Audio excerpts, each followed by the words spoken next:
You put in city Plattsburgh And then I've got two others. in the app Yeah, score. right. You get that, right? I just wish I could bottle Yes, I certainly will. And where I'll send you is the PowerPoint that I usually use so that you can read over it and see. Ladies and gentlemen, I'd like to call the meeting to order. It's in here. Sue, could you call the roll, please? Sure. Brenda. Sal Raven. John Johnson. Heidi Kelly. Sid Garrett. Here. Marty Mannix. Here. Pat Russell. Here. Ann Burke. Gloria Raganetti. Here. We have a quorum. Okay, very good. First item of business would be approval of the agenda. I so move. I have a motion. Do I have a second on that motion? Second. Okay, Gloria. Any discussion? All those in favor signify by aye. Aye. Opposed? Any abstentions? Carried. You should have received copies of the minutes from our September meeting. And I'd like to have a motion that we accept the minutes. I so move. Okay, a motion on that from Sid Garrett and a second from Verinda. Any discussion? All those in favor signify by aye. Aye. Opposed? Any abstentions? Carried. At this time, we open the meeting for public comment. If you have anyone who wishes to either make public comment or issue any written comments at this time.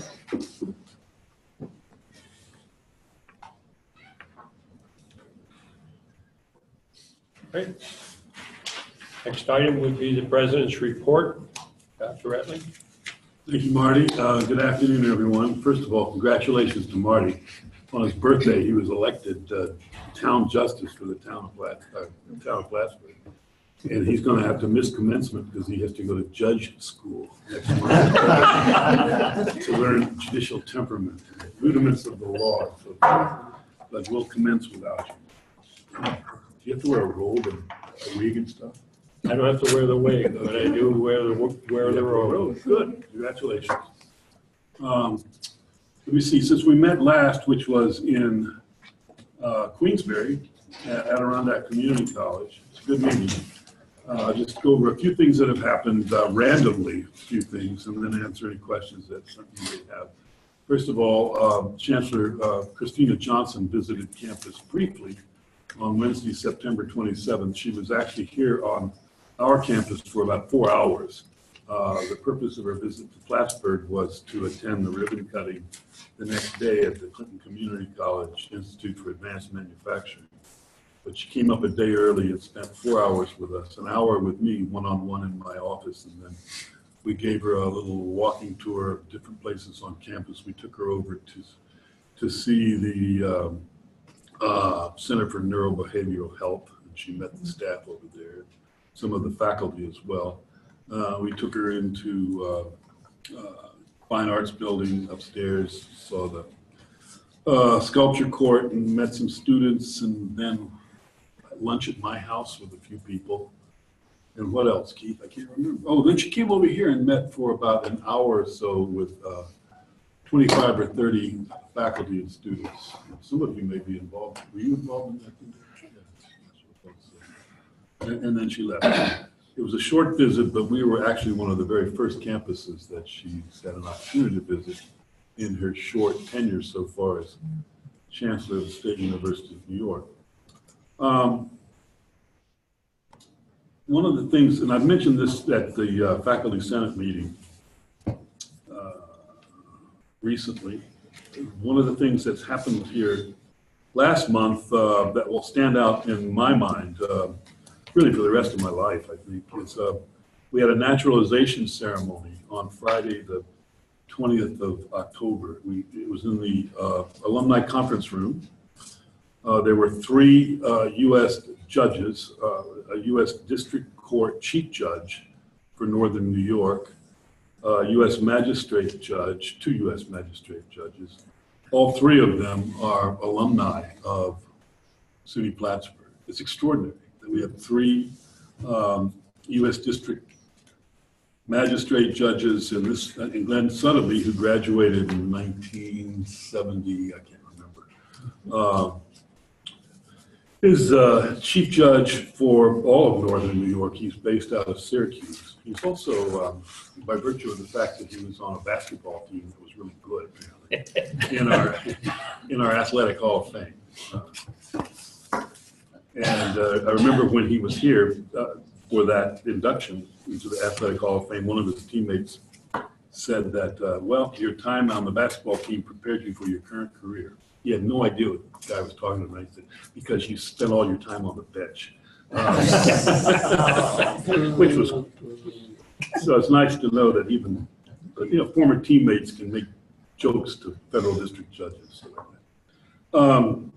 Actually, the naturalization ceremony, 21 people from 10 countries, including one of our own current student, Tamara Smalls, who's a human development and family relations major, graduating next month. She's from Jamaica.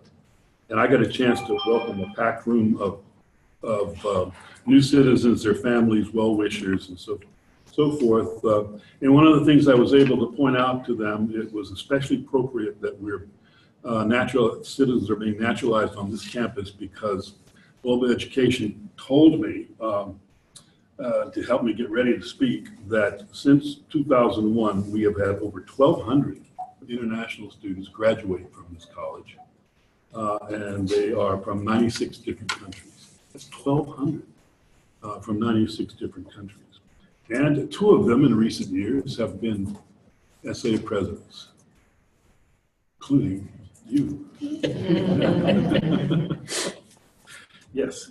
A couple of other things, and then we can get on, Marty.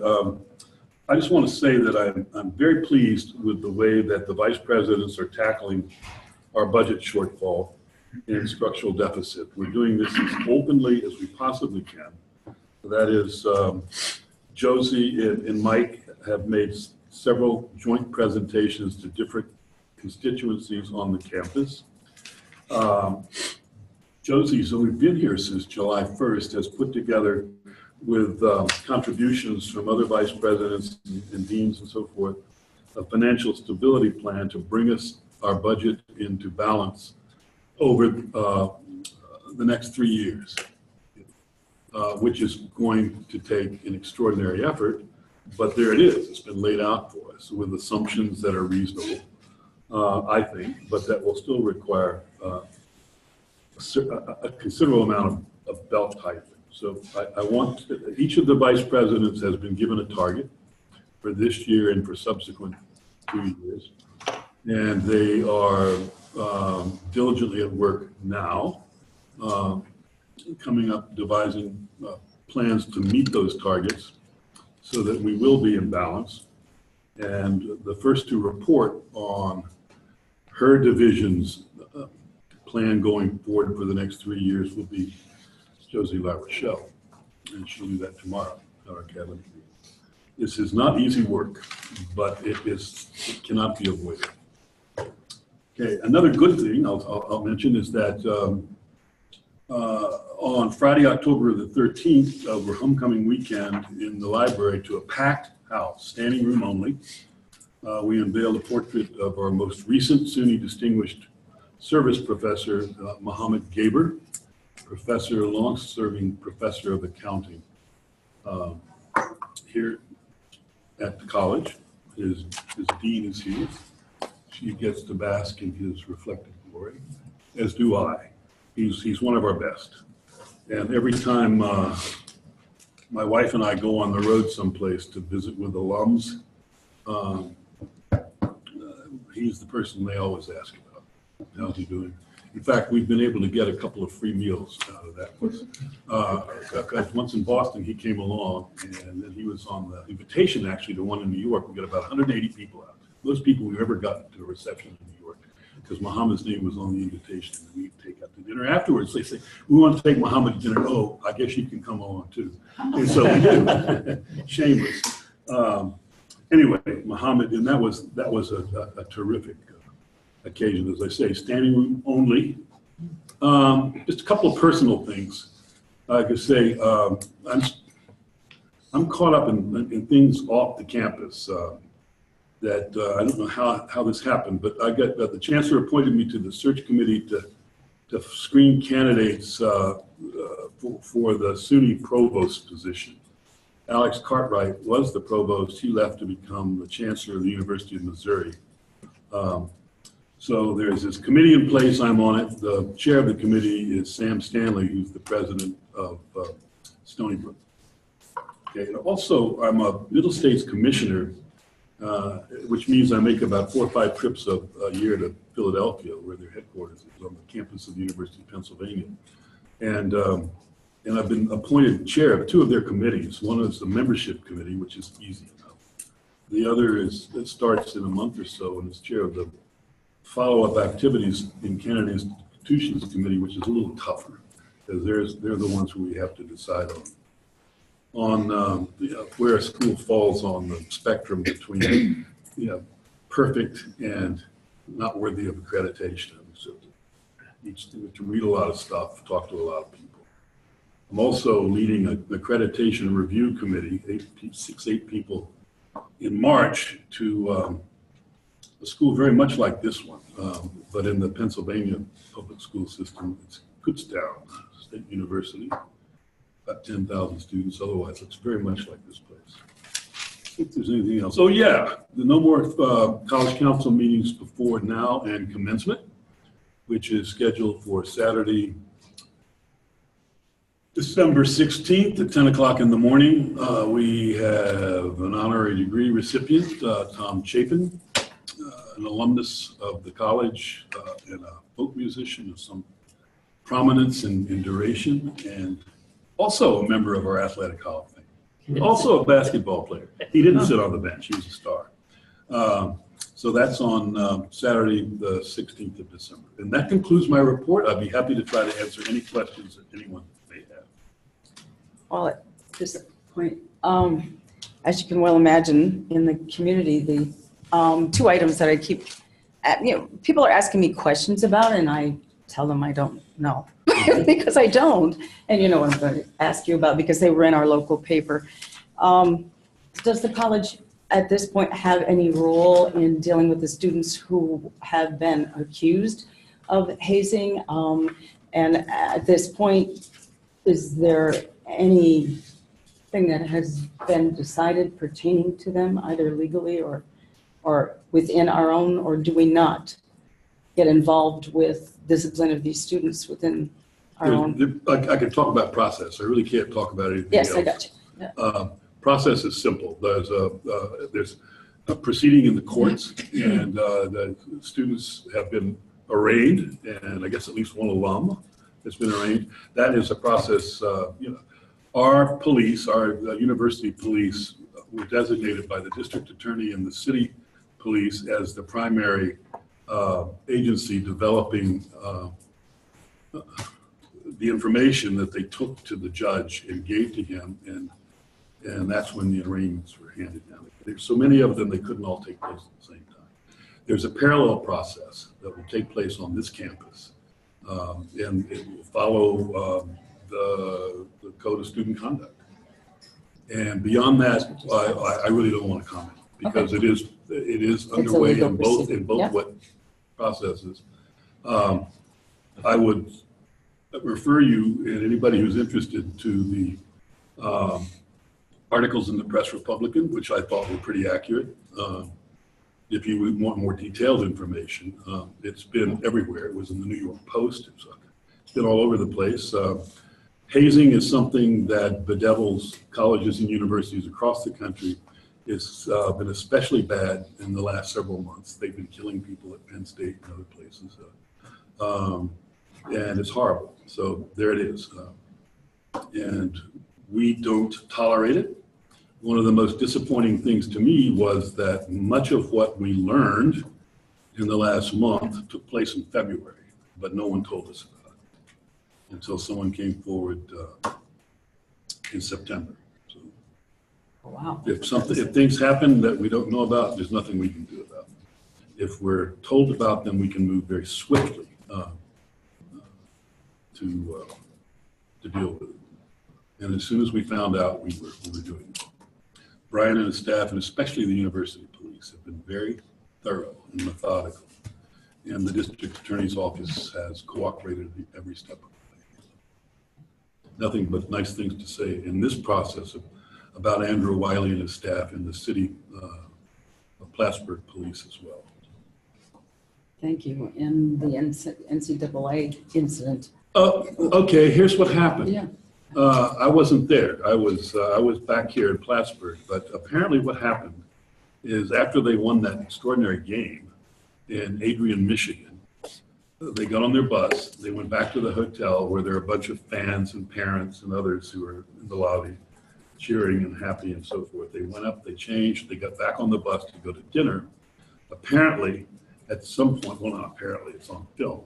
At some point between when they got back on the bus at the hotel and when they arrived at the restaurant, somebody took a cell phone and made a little video of people on the bus, including 3 of our students who were drinking beer. Okay, one of our people took the video.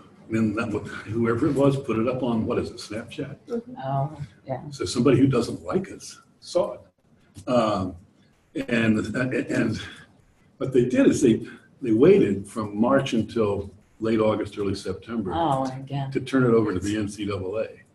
And what they did too was they spliced together 2 different pictures. One of our kids holding the trophy and one of them drinking beer on the bus. A parent also came on the bus with that beer.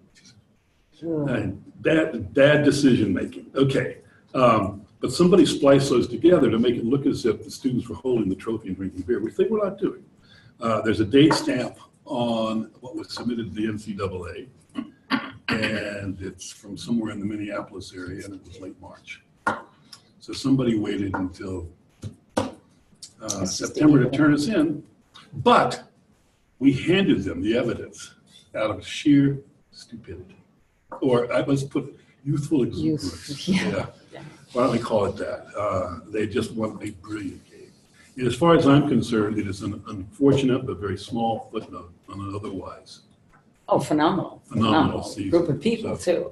My goodness. It was one of the things that disturbed me in the NCAA report, which was it said in the presence of coaches and administrators. Well, it's true. Both coaches were on the bus, and I think so was the athletic director, but they're all sitting up in the front. It was dark. They had no idea there was beer on that bus, but there were kids in the back drinking. A couple of them are still on the team. Their names weren't released. We persuaded the NCAA not to release their names, so I'm not going to. One of them was, well, 2 of them were 21 or older, so it wasn't a question of legality. But it is a violation of NCAA rules. They are still representing the school, even though the season was over. We won the last game. But as I say, it's an unfortunate but small footnote on an otherwise magnificent season. And that's the story. And NCAA does something quite strange because I've, the bigger schools I've seen. Don't get me started. Okay. I'll say 2 words. I'll say 2 words and shut up. Chapel Hill. Hundreds of football players getting grades for courses they never took over decades, and nothing happened to the school. We have 3 girls drinking a beer on a bus. But that's the NCAA. So they have to sit? No. One of them graduated. One of them's through. The other 2 have to sit out a game. This is on top of the, we suggested possible sanctions that we would impose ourselves. What they did was say yes to ours and then add additional onerous ones. I hope one of the lessons learned by the student athletes that when you are that good, people are jealous and they will do what they can Anything to to take you bring you down. down. So, Okay. and in a moment of, I say, sheer exuberance, they did something that provided someone with evidence to do just that.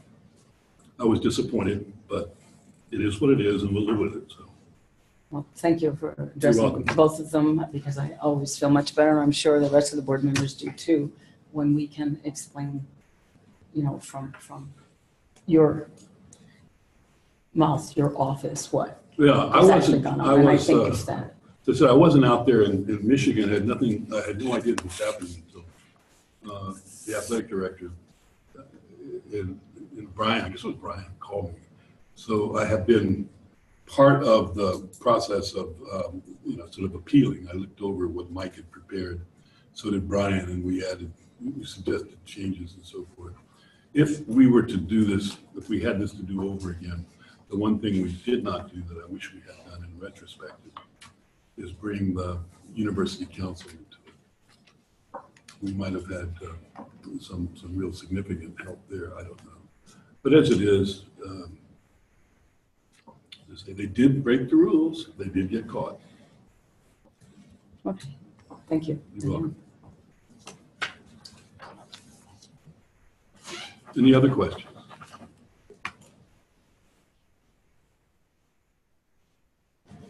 Okay.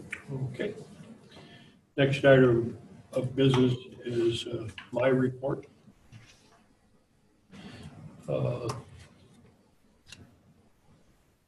I'd start by commenting on our last meeting and how much I thought was accomplished with that meeting in Glens Falls. I thought it was really an excellent meeting. I think it served a number of purposes that were very worthwhile for us as a group and for the college as a whole. And I think it was very much appreciated by our campus at Glens Falls that we were there. And hopefully it will not be as long before we're there again.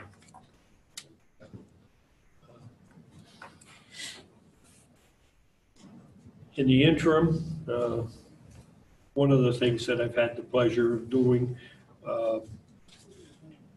I had the pleasure Friday night of welcoming to the Valcourt Conference Center on behalf of the college, the Student Association representatives that were there from various member colleges of the state university. I'm not aware of exactly how many of the member colleges were represented, but it was a very good representation itself. And aside from the fact that they got a good laugh out of the fact that I was introduced again as the George Washington of the Student Association, it was an event that I enjoyed attending, because it's interesting to see these student leaders today and to see things are really not terribly different than they were years ago when we first started the Student Association here in Plattsburgh. But what I did give credit and recognition of was they do work with budgets and with student enrollments that are far greater than what we were working with at the time. The enrollment in Plattsburgh today is 5 times what the enrollment was when I was as president of the Student Association here. But anyways, it was a pleasure. Brenda, you're to be, I assume very pleased with the results of that. You're to be congratulated for getting them here and letting them see what Plattsburgh looks like. And that beautiful facility, I think, was a great place for them to have an opportunity to meet. Okay. And if I can get this thing to work. What I do want to talk about a little bit, there are some differences that have occurred within our formatting of reports, so that divisional reports will no longer be provided for each meeting. And suggestions are that council liaisons will communicate with their vice presidents a few days before each meeting to get an update on what key events are occurring. The one fly in the ointment with that is that highlights what's going on, and it truncates that somewhat in that it will bring a focus to those more recent occurrences that are happening. And in doing that, it may lessen a degree of sharing of that information. But I think we need to work with that to determine whether we see that as a weakness in an alternate solution or not. The other thing that will change, the ACT meeting, that we should continue to support the ACT meeting, and the suggestion is that we will select a representative who will attend the meeting. That doesn't prevent anyone else from attending the meeting if they want, but we will pay for the registration, travel, and the college will pay for the registration, travel, and accommodations of a member, that member, and a guest. So the designated person will have their expenses covered. If someone else wishes to go to the ACT meeting, they'll do that on their nickel. Okay. The meetings themselves, the number of meetings of the College Council will be quarterly. That's not a dramatic change in what we've been doing. I think we've been averaging 5 meetings a year, and we'll go to 4. And that's primarily due to budget constraints.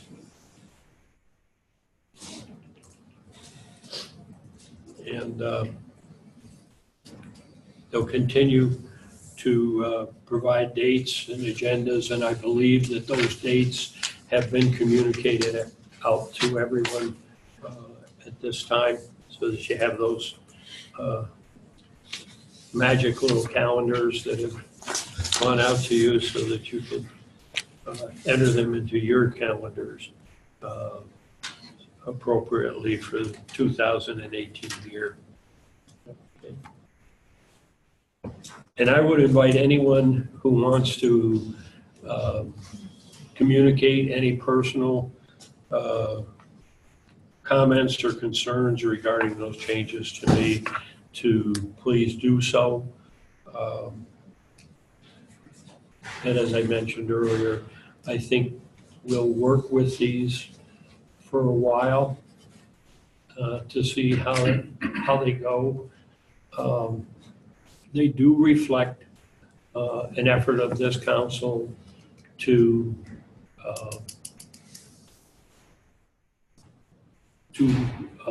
bring some cuts in our budgeting to the table, because we feel that we should be doing that as at least an effort on our part to help with the project that everyone else is having to deal with. Anyone have any questions or comments that they want to direct to me at this time? Okay. We have a guest with us today. Brittany. Mr. Mannix, Yes. I think the Student Association President's report. Oh, yes, I jumped. I'm sorry about that. Okay, Brenda. No problem. Hi, everyone. This will be my last meeting as president. I just want to highlight that I've thoroughly enjoyed the 5 meetings that we've had together. I felt very heard, and I hope that whoever takes on this position feels the same, and I'm sure that they will be as welcomed as I was when I first started. There are many highlights that the Student Association had this whole year, and it's going to be hard to summarize that, but I can start with saying that we did have to work with a 64,000 of a budget cut. But despite that, we did make sure our operations are the same, if not more. Some of the things that we did was increase the number of activities, trips that have been held on this campus and off campus. We had worked with extending library hours for the students, as well as including chargers in the library that students can rent out. Sanitary supplies are provided for free in the Angel College Center as a result of the whole conversation about the pink tax. And we also had a whole advocacy effort raised by the You Are Welcome Here campaign, including community night that happened at the pond on September 1st, including videos, including banners that were spread around the whole campus during that semester. We also worked on petitions and advocacy efforts with DACA, MOE, and just things around inclusivity and making sure that students are given the resources that they need or they're looking for on this campus, because we definitely have a lot of that. I would say that another highlight is that we've had the highest number of people running, which is about 50 people as a whole. For a student association, we've never had that kind of number. And I mean, that's a result of a lot of effort put by a PR team, because that was something that we also started this year, was having a whole PR team of videographers and graphic designers and, social media person. We've had 15 new clubs, fundraising efforts for the hurricanes and the earthquake that took place. And also, we're going to start a chapter of Plattsburgh Cares. I'm not sure how many of you have heard about them. They are a local group that works with immigration in terms of helping those who are trying to cross the Roxham Road border and trying to give them the resources they need and make sure that they know what they're getting themselves into. It's purely volunteer. It's purely just helping people from one place to another. It's not political. It's just helping people. So we're about to start that. We actually got the approval just today. We also had a lot of summer activities this year. We had a trip or an event that was happening each week. And judging by the fact that there were so many students who stayed back this year, especially international, this was fruitful and it was a good expense. It was a good budget of 27,000, and we made sure to use that and have even leftover money to be used for the fall. Some updates that have happened is that Faculty Senate passed the Indigenous Peoples Day resolution, so we'll be bringing that to Student Senate also next week and recognizing that, so that I believe that's the second Monday of October, which is going to be recognized as Indigenous Peoples Day, so we will be bringing that. And yeah, we had SUNY essay, which is representatives from 64 campuses that came last weekend. Thank you to the president. Thank you to Brian Hartman, who helped so much with starting this and making sure that we had everything we needed to host them. They really enjoyed it. They went to Night of Nations after that, so they enjoyed that as well. And yeah, this whole experience has been empowering to not only me, but also the Student Association officials. I know they're going to miss it. It's bittersweet leaving it and then finally having time to sleep. But I'm sure they will, and I will be here next meeting. I don't think I have a class, to make sure that the next president feels welcome and included as well. Thank you. And I do have to leave at about 2 p.m. because I have a class. But yeah, apart from that, thank you. Thank you very much. Thank you. Anyone have any questions for Miranda? One at a time. So she she hosted this group from across the system, including the head of the Student Assembly, who's also a voting member of the Board of Trustees. They worked all day here in this room. This room and that room. Yeah, from 9 o'clock and then that night, she was dancing on the stage of Gilt's Auditorium in the Night of Nations. So Stress relief. she has to get some sleep at some point. I don't know. Okay. Thank you again very much for your report. I would like to ask you if you could look forward in your agendas to the action item number 11. Okay, and I would ask a member to make a motion so that we could vote on resolution 11.11. Okay. Okay. Why Yes. I can't vote, I don't think so. Yeah. Yes, I have a motion and we have a second on. Oh, two. Okay, yes.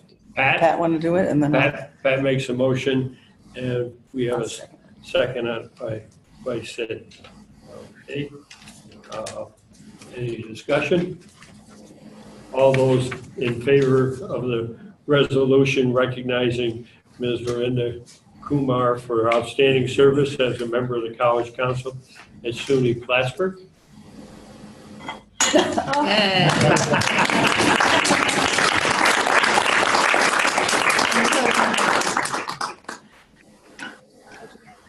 All those in favor signify by aye. I Opposed? Abstained? 1. Okay.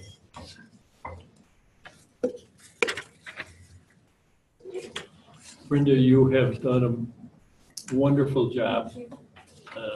It's in some ways a loss that you're having to step down at this time. Although I was party to a discussion where there was an encouragement that you would consider, 2 terms, but. Hey, Cashman did it. Look what it propelled him into high public office. I'll still be there. You'll be surprised to how much I'm still there. But just because I won't be president doesn't mean that you can't reach out. A lot of stuff that we did together as the essay wasn't something that was asked of us or mandated because of the essay. So please feel free, and yeah, I'll be more free to help out. So yeah, looking forward to that. We look forward. Okay. Thank you. And we do understand you have to leave. You have a. Yeah. Okay. The next Our next item of business, we have a presentation. Brittany Tribentis, Director of the North Country Thrive, is here with Vista Volunteers to tell us where they're from and what groups they're working with here in the North Country.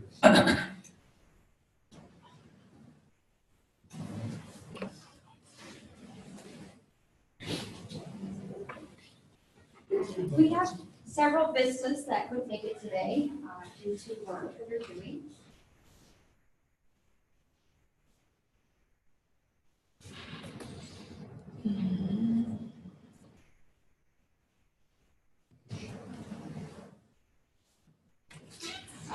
So part here in, I believe it was in August, last time I spoke to everybody. And we told you we were highly recruiting all of our candidates, and behind you see most of them. We actually had, out of 12, we have 10 recruits working across our region. I'm going to let them introduce themselves, tell you where they're from, and what they'll be doing in the region. Hi, I'm Michael Batts. I'm from Grand Rapids, Michigan. I'm a business leader. I'm serving here on campus at City Hall. My main objective is to make sure that all our businesses are successful in their service year and creating a sustainable project for the building. I'm Nikita Smith. I'm from Portland, Oregon, and I am part of Franklin County's criminal code section. Are you living out in the woods? No, I ended up moving in. Oh, you moved in? Apartment Malone. Okay, good. Hi, I'm Brianna Miranda, and I'm also from Michigan, and I am working with the City of Plattsburgh, and I'll be working with the housing aspect of the downtown revitalization. Hi, I'm Ruth Guadio, native of Ivory Coast, but grew up in Texas and Omaha, Nebraska.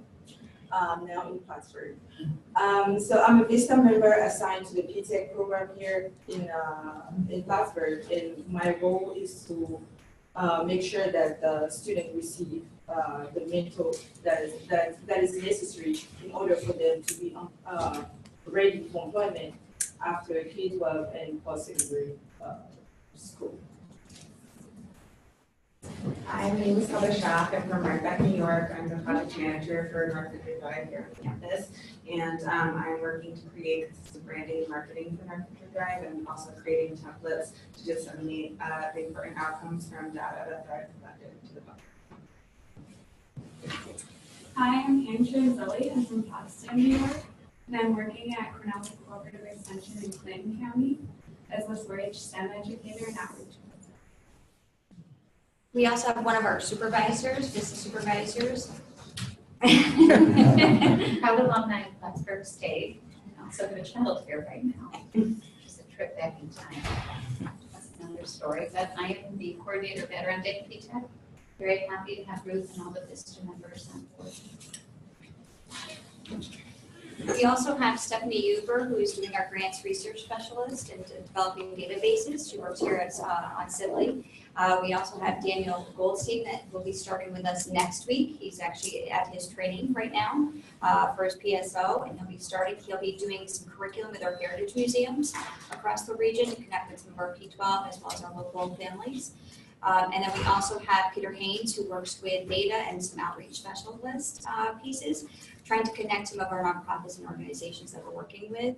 One of the things that Heather mentioned is we collect a lot of data and utilize it to support efforts. And most recently, this summer, we've actually been able to, through some of our efforts at Thrive in writing some grants, we've actually been able to support $2.4 million worth of pre-K grants in the region. So utilizing that, work on with that to kind of continue with our work. So we wanted to come back and say hello and introduce you to them.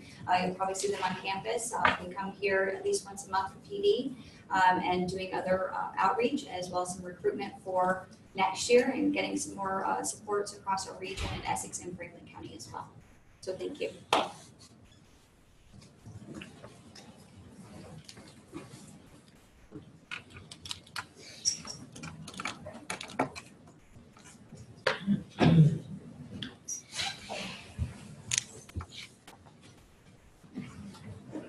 Anyone have any questions that they would like to ask?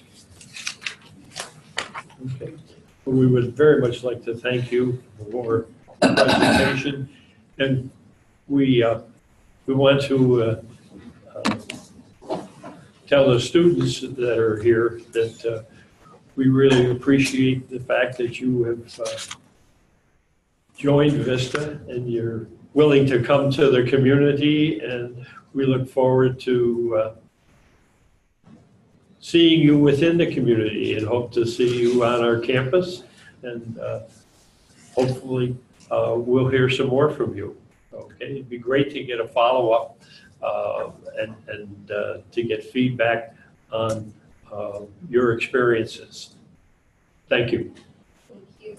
And I would just point out, although this may have been mentioned at the August meeting when Brittany described this, the VISTA volunteers are here as a direct result of a successful grant proposal that Brittany wrote last year. We will be putting out some e-news about our endeavors. We're working on that so that folks see us and see what we're doing.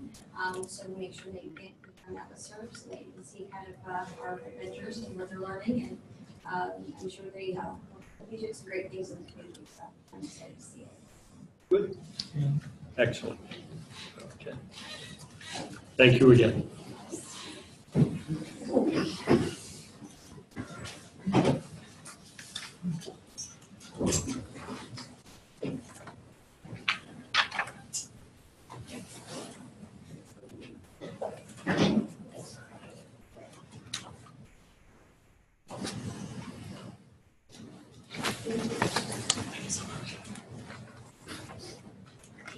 The council committee reports, and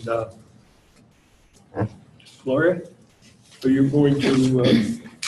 I'm going to let Mike speak today. I'm Okay. under the weather, but Okay. Yeah, Good afternoon, everybody. I've given you a handout. I'm just going to touch on a few things. Certainly not going to read this to you, hit some things by category. We have made some progress with some programs that are under revision and a new program that have moved from SUNY off to the State Education Department. We have our robotics program that has moved to SUNY and is waiting for approval there. That sounds like it's good. It is. The average time for the State Education Department right now is 5.7 months to get a proposal through the State Ed Department. So we wait patiently at glacial speed. There was a chemical safety systems inspection of all of the science labs, and I've been told that had this been done 2 years ago, we would not have done well, but given a lot of very good work that's been done over the last 2 years, we passed with flying colors with just a couple of things we need to pay attention to, but they were very impressed with the systems that we have in place and the safety that is there for our employees and our students. Strategic enrollment management, I provided you some numbers for some current enrollment updates as far as where we're at. We continue to be a little bit ahead of where we were last year as far as overall head count.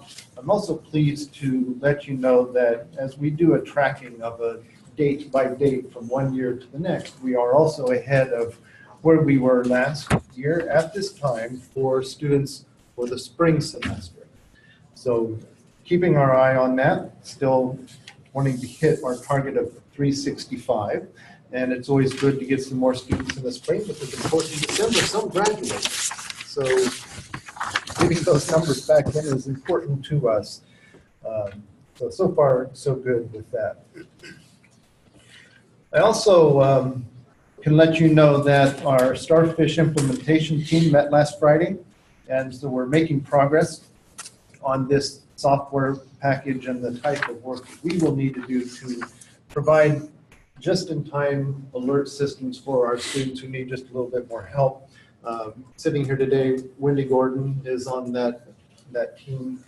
And so it's made up of staff and faculty who are working collaboratively to bring this to our campus and do that work.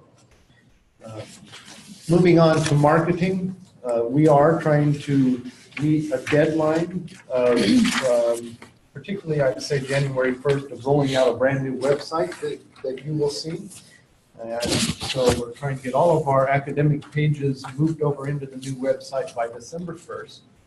And that's moving along well. I also can let you know that if you want to go to the App Store on your phone, you can actually download Fergie emojis, and you can use those in whatever way you want. And those of you who know about Snapchat, there's also a filter, so you can take pictures and there's a Fergie picture with a filter there.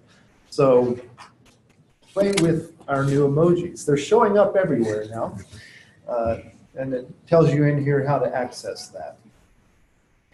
The Global Education Office One thing that I would highlight, as the President mentioned already too, is our Night of Nations.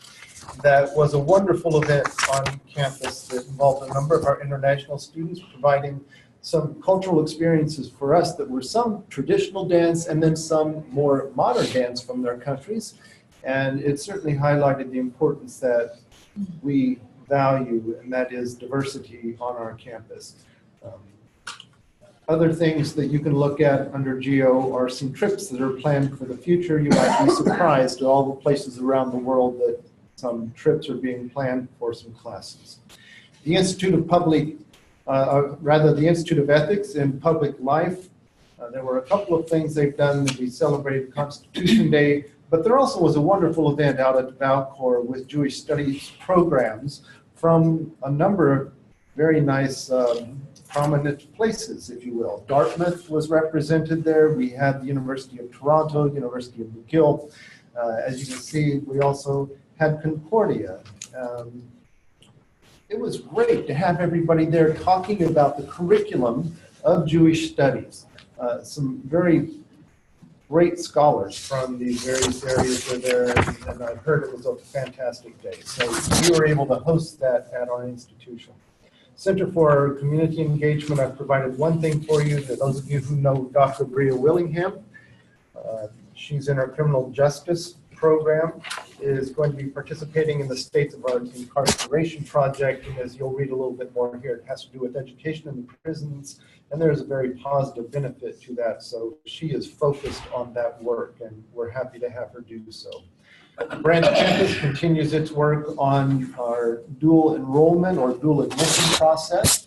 As you might imagine, marrying two systems, even though we're from the same system, takes a lot of work to work out the glitches and what does it mean to be dual enrolled. So we're still continuing that work, but I'm very happy that we are, because as we do that, it helps inform us for other dual enrollments we might consider, such as community college or even North Country. So that is moving forward nicely. As you can see in sponsored research, we are up 22% compared to last year, so that's a positive figure that provides us with more opportunity, if you will, to do things on our campus through grants, but also some of the monies that come off of those grants will provide us more opportunity on campus too.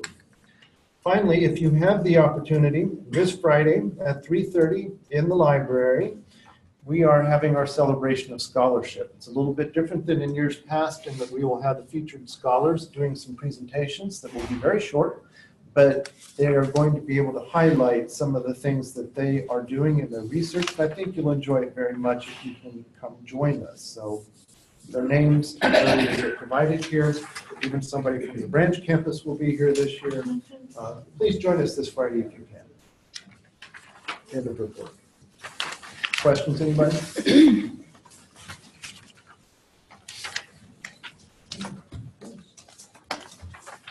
Oh, I like those little birdie emojis. I think that's cool. Load them up. That's great. Great marketing. Great. It's good marketing, yes. As Mike mentioned, we're experiencing an uptick in enrollment for the fall and the spring semesters. We have currently 2 audits going on, one for the state controller is auditing the oversight of hazardous materials, and the internal audit review of healthcare compliance. Human Services is working with key stakeholders on streamlining job offer process. And Finance and Accounting are closing 2016-2017 year with a balance of $550,000 that will be leveraged to support expenses for the 2017-2018 fiscal year. Anybody else? I guess the only other thing that I would add is, as the President talked a little bit about the financial stability plan, part of the whole process of reducing expenditures and increasing revenue was about engaging our campus community for creative ideas on revenue generating and cost savings.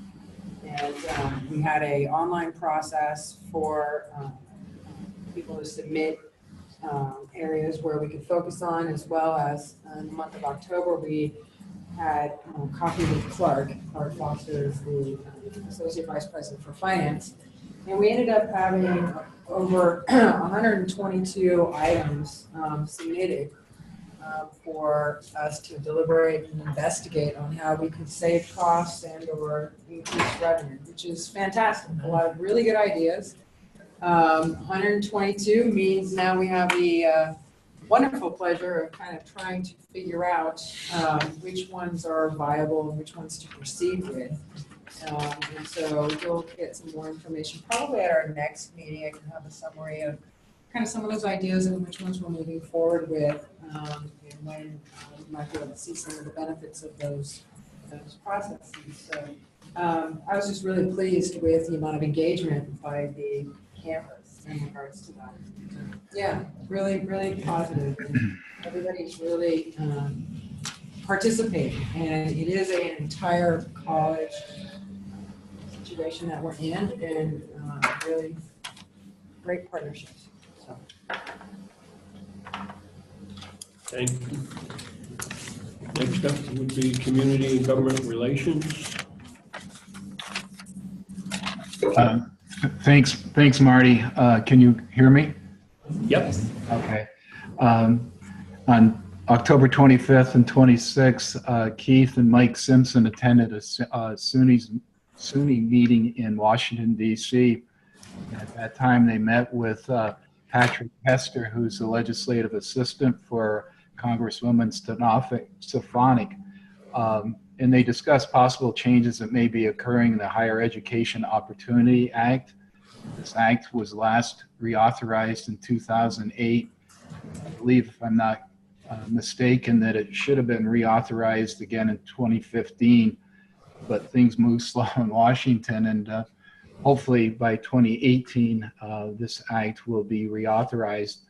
It's one I think that we all need to be and remain vigilant to make sure that if there's any changes that are going to occur to this act, that they not be harmful to those that benefit by the program, by the legislation and the program. Keith also attended later while in Washington with 12 other representatives from SUNY, a meeting with James Manning, who is the Undersecretary of the Department of Education. And at that meeting, Keith and his colleagues from SUNY discussed federal student aid, Pell Grants, federal work-study programs, and other areas that have an impact on the students that attend our facilities. Again, I think it's an area that Keith and SUNY are keeping a close eye on to make sure that those, again, that benefit from these programs are not harmed in the future. Also, we had another meeting on October 3rd. Assemblyman Billy Jones hosted a higher education roundtable. Those in attendance from the college were Ken Keneally and Josie La Rochelle. I think Assemblyman Jones continues to show interest in doing what he can to make higher education a focus of his legislative stint. And finally, on November 30th, Keith and Ken Keneally will be attending a SUNY Government Relations Summit in Albany, at which time, again, the SUNY people will be evaluating legislation that's pending or that may be being considered in the future, and be sure that we're well represented in whatever action the legislature and the governor takes. That's all I have. If there's any questions, I'm sure Keith would be able to answer them for you.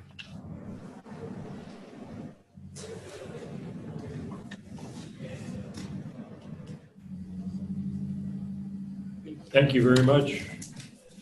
Our next report, as Ms. Kelly's not here. Sure, I can give a little Sure, thank you. update on facilities and capital planning. One of the things that I'm trying to do is just make sure we have consistent information on our facilities and capital planning projects. And I can share around, we have a website that now hopefully has active projects and will be updated at least quarterly. There's lots of construction and updates and facility projects that are going on. Vibrant campus like ours and an aging infrastructure. I'll just hit some of the highlights. The podium project is on track to be completed by the middle of December. So I think everybody will be really happy to see that done, and yeah. Middle of December? Middle of December. Wow. Yeah. Cross your fingers for me. Okay. But that's still what I'm being informed, that we're on track. Hopefully everything will work. The Clinton Dining Hall, if you haven't had an opportunity to see it, it's halfway done with its renovations, basically. But it all looks great. It's really the dining area that was renovated. Has a really good look and feel, very inviting. We're continuing to work on kind of the back end parts of it, where the kitchen is and the environments and restrooms, and that'll be done before the end of, before we start fall next year. We continue to have work going on in our central heating plant. We're in the process of obtaining some new generators, boilers, whichever word you like to use. And that's going to be kind of a really big project that's still going to be on, going to take a while to get there. Our big push for our student spaces is for a renovation of Memorial Hall. And so a design team was just recently selected for that project. Apparently it takes a few months to get an actual contract and a notice to proceed, but we're looking forward to hopefully kicking off the design efforts on Memorial Hall renovation in December. Just to highlight one minor critical improvement that we're working on right now is in Angel College Center and at the information center. So when you walk in, there's that big information center that you've seen. We're really removing that information center kind of kiosk area, moving it into the office that's right next to it, so that all the services will be provided at a window, and then providing a student lounge area for the students that will have lots of charging stations, hopefully some very inviting seating, and just a space for them to mingle and to rest in between their weary classes. I'd like to add something to that, Josie, if I can. The new chancellor brings, with her background as an undersecretary in the Department of Energy and her engineering degrees, I think a new focus in energy on renewable energy and reducing carbon footprints across the system. And I know that in the budget proposals that they are preparing for the governor and the legislature, they will include some capital to be devoted for that purpose, for retrofitting buildings and more than for new construction, but LEED certification and so forth. I think we'll see a great deal of that in the future. It's a good thing. She thinks that it pays for itself. If you believe that energy costs, or at least fossil fuel energy costs, are not going to go down, she's probably right.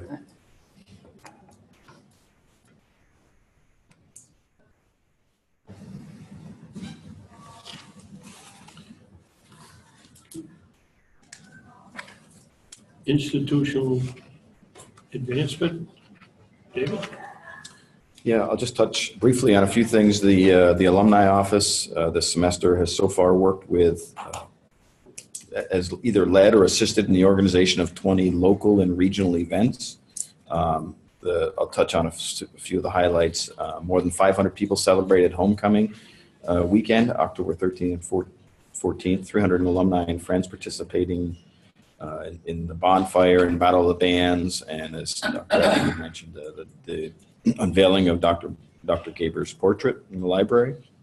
At the same time, on that weekend, Larry Unrein, class of 79, head of private equity and hedge funds at JP Morgan Asset Management, returned to campus through the Distinguished Visiting Alumni Program. And then another key event this semester was in coordination with athletics was the 2017 Cardinal Athletic Hall of Fame, which brought over 150 alumni and friends of the college together to honor Martin Bellevue, class of 91, from ice hockey, Keegan, class of 71. I might be stealing the student accounts. Deal away. Soccer and basketball. Aaron Hutchinson Laura, class of 04, basketball and volleyball. Lisa Marlowe Turner, 02 softball, and the 1991-92 men's hockey team. Lisa Marlowe was the sister of Tara Marlowe, who worked for years in this at this college. He just died a couple months ago. The alumni office has also coordinated 10 alumni in the classroom experience visits through the ACE program. This brought 16 alumni participants back to campus with over 870 students participating in one way or another with those students or with those alumni. On the development front, on the fundraising front, to date, the development office has brought in over $540,000 in cash gifts. That's up about $150,000 as of the same time last year. New gifts and pledges is at the $1,044,000 mark, which is again up about $550,000 greater than last year at this time. All these things are kind of depends on the day that you look at, but the very positive results so far this year in all of our indices, including 1,612 alumni donors to date, which is 40% of the 4,000 alumni donor goal for the year. The annual fund office is striving to reach 3,000 alumni donors by December 31st. It's an aggressive target, but there's a lot of activities planned. You may have seen the banner hanging across the walkway that is trying to remind the community about Giving Tuesday, which is sort of a national movement, but our office will be using Giving Tuesday to sort of kick off the annual end of year season of giving campaign. We have a goal of 200 donors on that day around that event. And then our alumni magazine, the winter 17 issue, should be published shortly, should hit the mailboxes within the next week or so. So look for that. And that's all I have. If anybody has any questions. Student affairs? Yes, as Dr. Etling explained to us, Brian Hartman is under the weather. He's hurt his back quite badly, and he's trying to recover. So he sent me an email, and well, some of the words are missing, so I'm going to try to decode. All right. 2 or 3 of the items have already been discussed, but Brian wanted me to highlight the fact that both women's and men's soccer teams made it to postseason and completed the SUNYAC, I believe it's championship. It's okay. And the coaches, or the coach, someone announced their retirement. I think I saw it in the paper. Coach. Yeah, the soccer coach. Okay, Chris I apologize. His name is? Chris Waterbury. Chris Waterbury. Oh, he's worked here for 33 years. Yeah, I was going to say, I know who that is. So that gentleman has announced his retirement. It's kind of sad to see him go. But I'm sure he's ready. He's not sad. No, I know. I get that.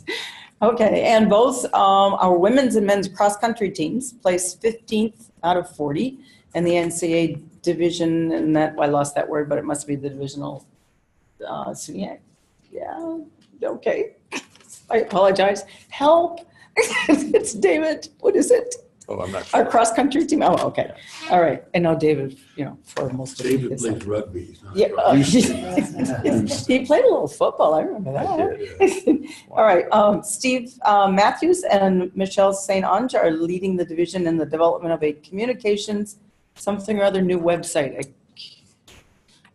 Come on, people, it's a game. The student affairs is a portion of trying to put together class life into the new website template, new website environment that's being launched that Mike had talked about. Okay. We're leading the global student centered focus. Thank you. Okay, I apologize. It's not Brian's fault. I use a lot more words than Okay. All right, thank you. Okay. And nominating and awards committee, we don't have Sal here. Did we complete our week? Pardon? Didn't we complete our week of everything, including winter commencement, or not? The last time we met? I'll have to have Sal get back to us quickly. Excuse me, I'm just talking, the committee met before, obviously in the spring, and Is this? I remember lots of discussion. Are we looking to make an announcement at this time? No. Okay. I didn't think so. Notice I was trying to not. Okay. Okay. All right. Okay.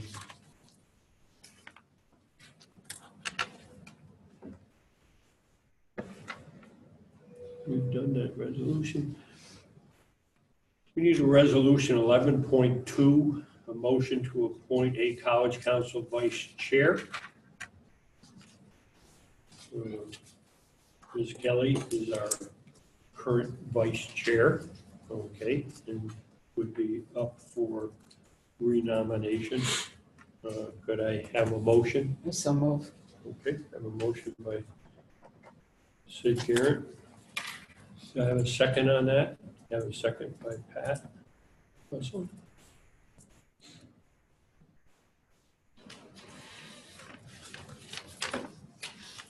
Any discussion? All those in favor signify by aye. Aye. Opposed? Abstentions? Carried.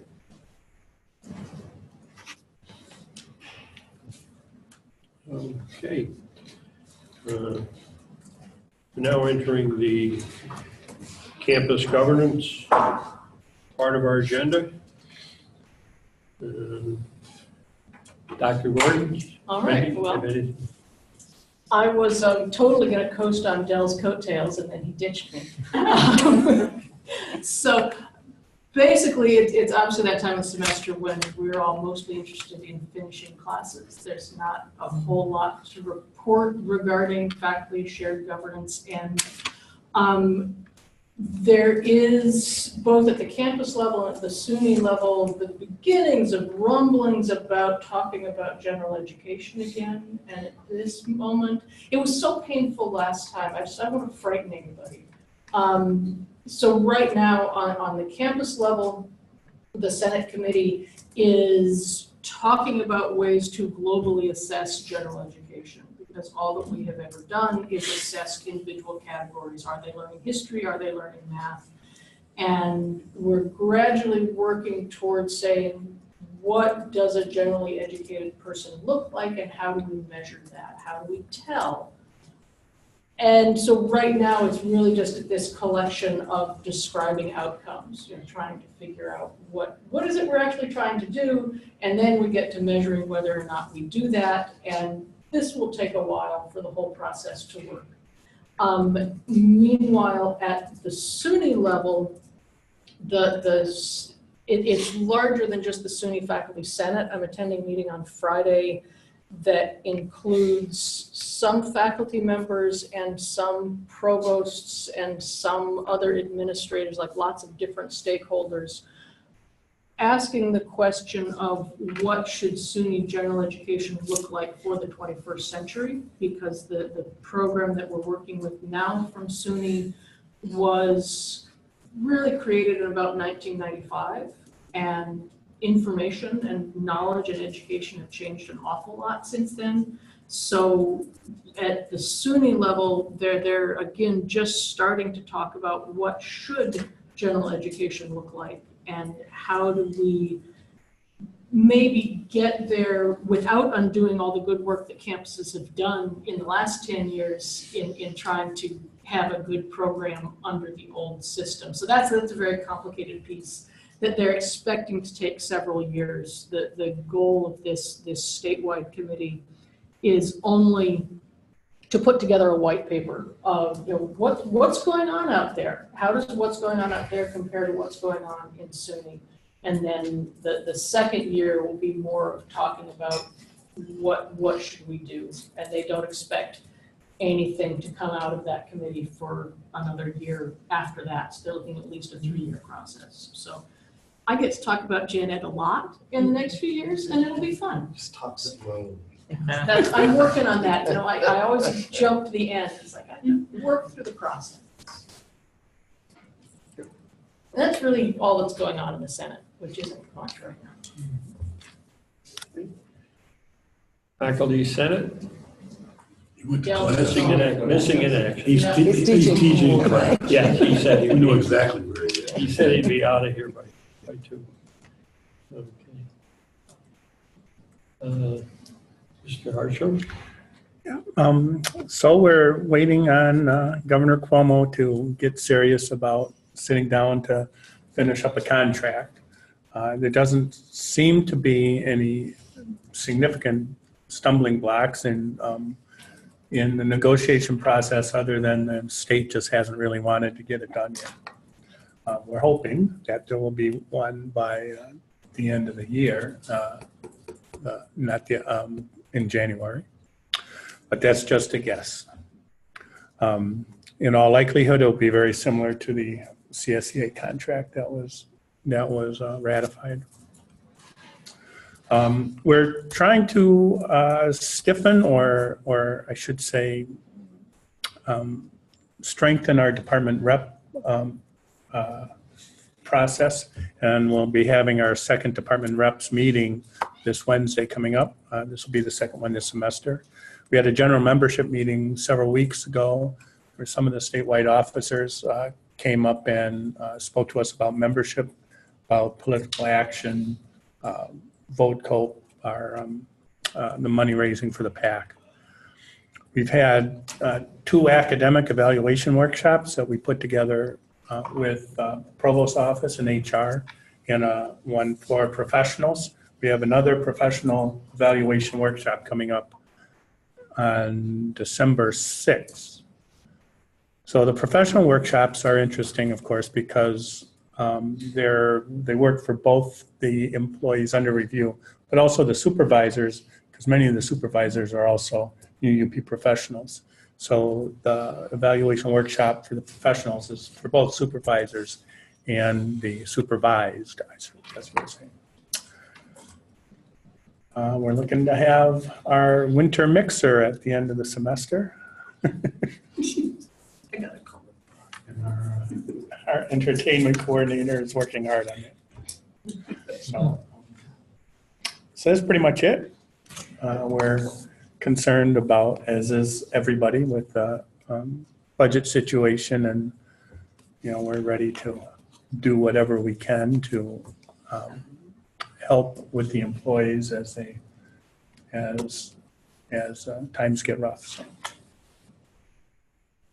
Okay, thank you. And do we have a CSEA representative here? No. I didn't think so. And do we have a PBA? No, I didn't think so. Okay.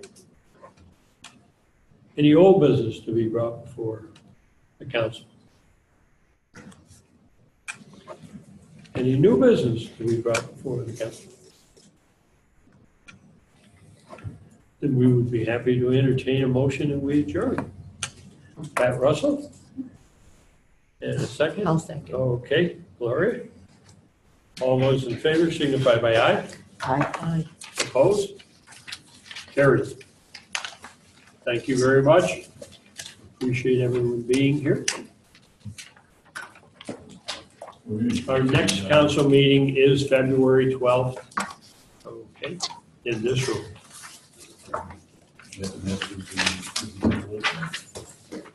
Do you know when that is? I see it on my calendar and I didn't.